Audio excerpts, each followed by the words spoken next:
Our guided tour today takes us for a long journey back to the turn of the century, when the gaslight hadn't yet been replaced by the electric bulb. But the lusty cry of "Get a horse" was already signaling the beginning of a new and wonderful era in transportation. The vacationing couple arriving at the popular auto fair and carriage cavalcade at Florida's Silver Springs can recall when the horseless carriage looked nothing at all like the brand new Hertz rental car in which they're enjoying a leisurely tour of the Sunshine State after a comfortable 2,000-mile trip from home by commercial airliner. What is it? A car going backwards? A boat running on dry land? Or an airplane that's lost its wings?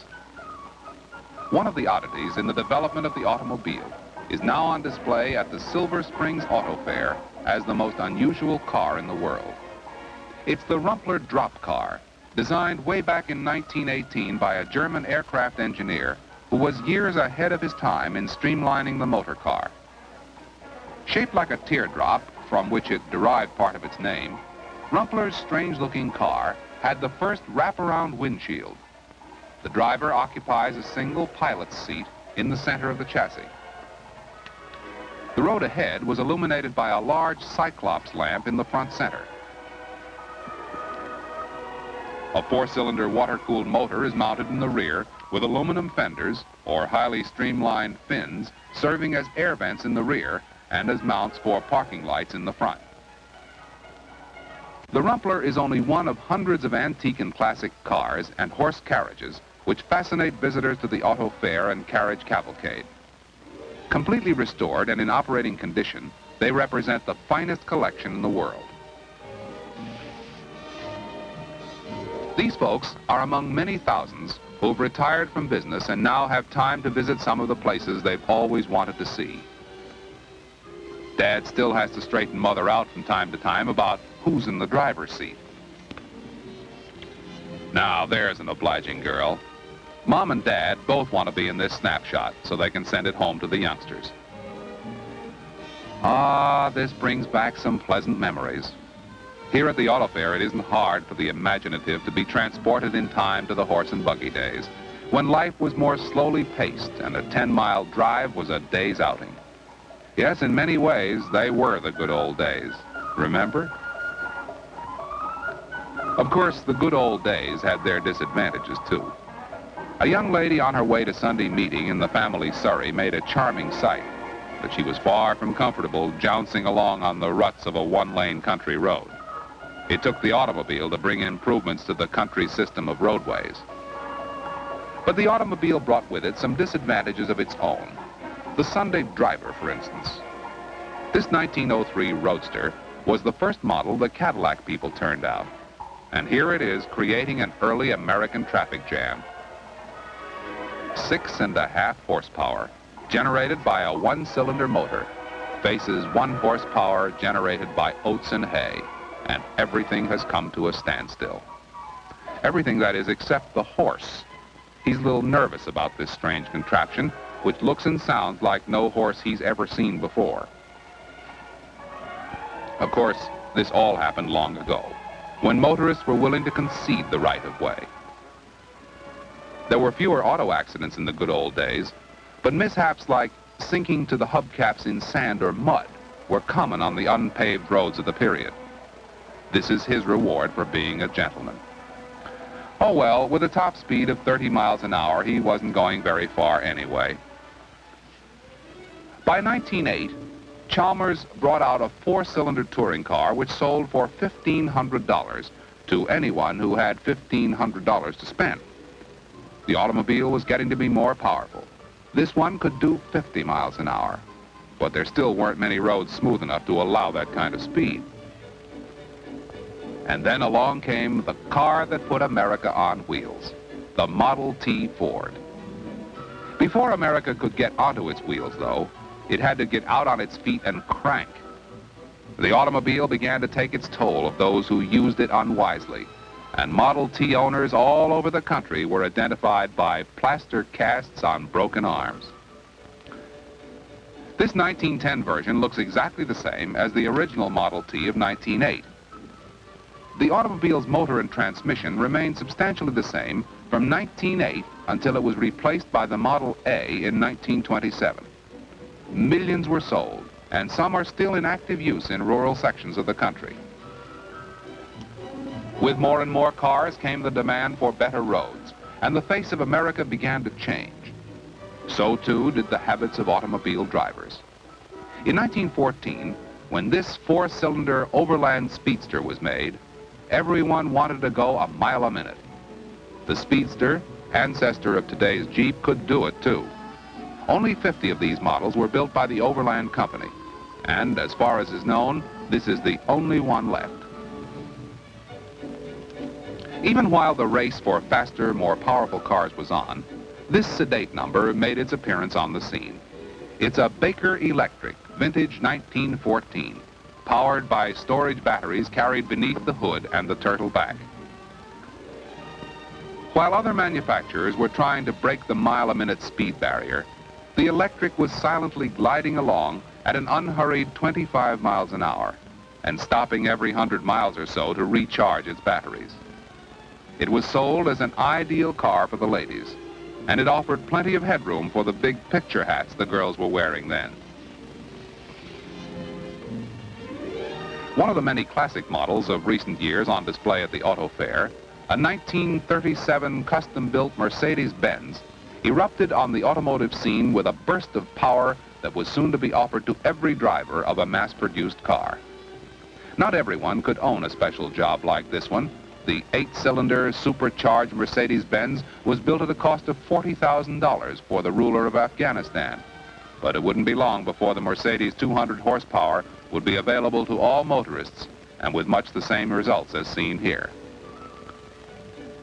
With the high-speed cars came greater power, developed by the manufacturers for a reserve in helping to get out of tight places, but all too often used indiscriminately and without concern for the lives and safety of others. Latest figures compiled by the National Safety Council reveal that 31 of every 100 drivers involved in fatal accidents were exceeding the speed limit or exceeding a safe speed. The problems of safe driving increase in proportion to the number of cars on the road. And during 1957, major automobile manufacturers in the United States will turn out millions of new cars. Never before have the new models been so stylish, so much in demand, or so lethal in the hands of drivers who ignore the rules of the road. Drivers who fall asleep at the wheel, or who are fatigued by long stretches of highway travel, account for 2/3 of all fatal accidents in which the driver's physical condition was a factor. The wise traveler these days, like our vacationing Florida couple, keep the Hertz idea in mind on long business or pleasure trips. They arrive at their destinations more quickly and more refreshed when they leave the family car at home, then pick up a brand new car at one of the convenient airport or railroad terminal Hertz offices anywhere in the country. Despite the combined efforts and constant vigilance of law enforcement agencies, traffic control experts, highway engineers, and the National Safety Council, 40,000 Americans died in traffic accidents during the 12 months of 1956 alone. 1,400,000 others were injured. And the total bill for damages caused by auto accidents in 1956 was $4,750,000,000. But the most frightening statistic of all is that these figures will be recorded again and probably topped every year until those of us who drive do something about it. Like staying in the proper lane and not cutting in and out of fast-moving traffic. And like obeying highway traffic control signs. Passing on a curve or a hill is always an invitation to disaster. 24% of the fatal accidents last year involved non-intersection collisions, and almost 10% of those were head-on crashes. This driver was lucky, and so were the others who might have been his victims. The motorist who gets a summons can consider himself fortunate, too.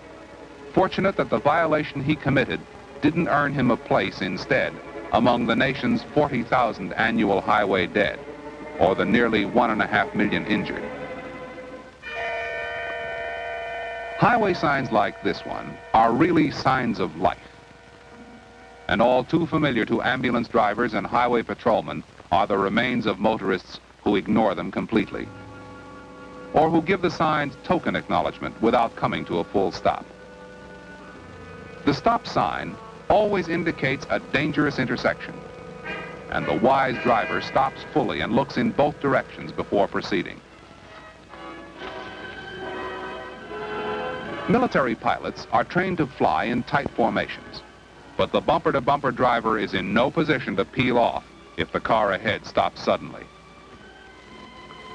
The inattentive wolf is one name for this kind of driver. It takes both arms and both eyes to keep a car under proper control in today's traffic. The road hog is another menace and a frequent cause of accidents. He doesn't travel very fast, and anyone who tries to squeeze by as he sprawls across the center line is courting trouble.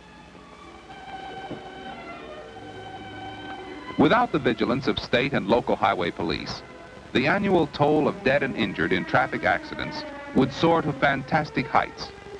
They often risk and sometimes lose their own lives while in pursuit of careless or reckless drivers. A motorist who has to stop to change a flat tire or do other repair work on a disabled car can be a prime target for passing traffic, as this unhappy fellow is finding out. Highway patrolmen are always on the alert for situations like this. They know that 3 of every 100 pedestrians killed in traffic accidents last year were stranded motorists attempting to repair their cars without using proper precaution.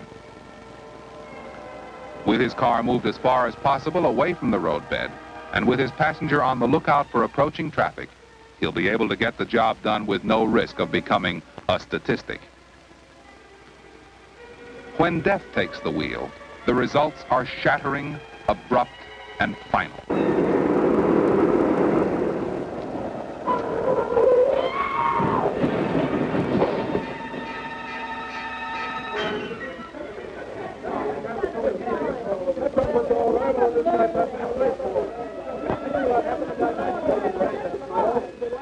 Tangled masses of twisted steel are all that remain after a high-speed collision. Most drivers tend to be more cautious at night and in bad weather conditions, but even more vigilance is needed for daytime driving. 85% of all fatal accidents happen in clear weather during the hours between sunrise and sunset. These mangled wrecks are the results of high-speed accidents, but the National Safety Council warns that the majority of all accidents involve cars traveling within the speed limit. And the figures show that 71 of every 100 drivers involved in fatal accidents were violating one rule of the road or another when the accidents occurred. It's something to think about, isn't it? These folks reach their retirement time and have lived to enjoy their newfound leisure. And countless thousands of other American motorists may do so too with safe driving habits. Yes, there's much to be learned from the highway that leads from yesterday to today, as you have seen on Guided Tour. This program was filmed under the direction of the Florida State Highway Patrol and the Marion County, Florida Sheriff's Office. Statistical information was provided by the National Safety Council. The program was presented as a public service by Hertz Rent-A-Car.